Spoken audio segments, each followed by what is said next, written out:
महफिल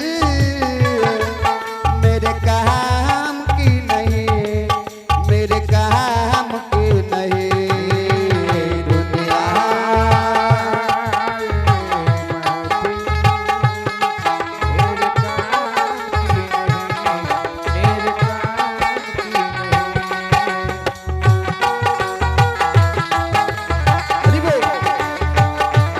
जय हो।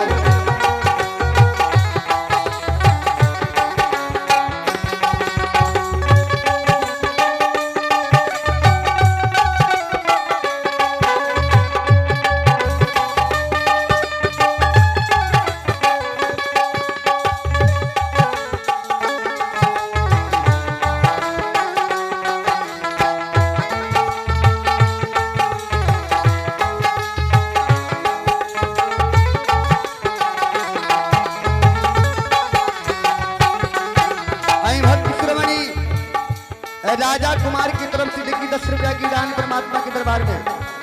ये मंच की तरफ से कोटि कोटि धन्यवाद। हनुमान जी से विनती रही, प्रार्थना रही कि वहां की सदा सुखी सदा कल्याण करी। एक किसी को सुनाऊं हाल दिले बेकरार का,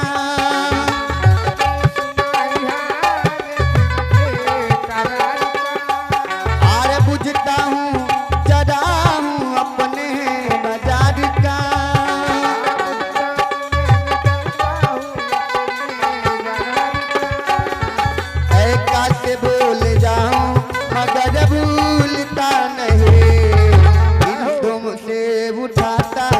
जनाजा बाहर का ए दुनिया ए महफिल तेरे काम की नहीं, तेरे काम की नहीं।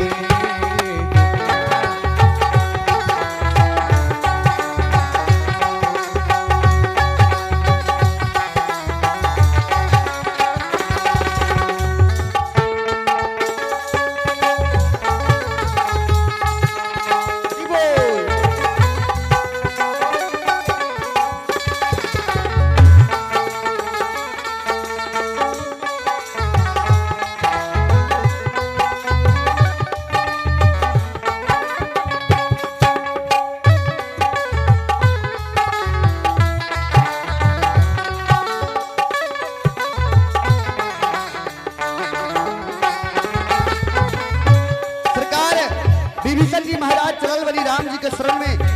विभीषण जी कहते हैं कि ये दुनिया ये महफिल हमरा कोनो काम खती नहीं के। हमारे सगा भाई लात मार के घर से बाहर निकाल देले, हम चलल बनी राम जी के शरण में। अपना पता मिले न खबर यार की मिले,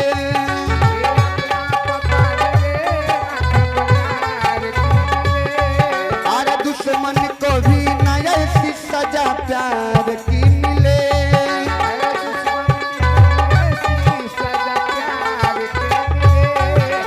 उनको खुदा मिले हैं, खुदा की जिन्हें तला, मुझको एक झलक मेरे दिलदार के मिले। दुनिया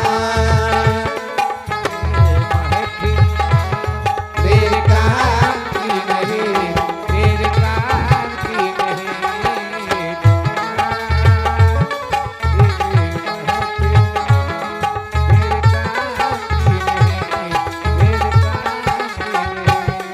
आर सहरा में आके भी मुझको ठिकाना ना मिला,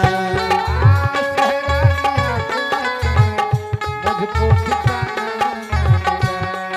ओ गम को भुलाने का कोई बहाना ना मिला। गम का भुलाने को कोई ठिकाना ना मिला। दिल तर से जिसमें प्यार को क्या समझूं उस संसार को, एक जीती बाजी हार को मैं ढूंढूं बिछड़े यार को।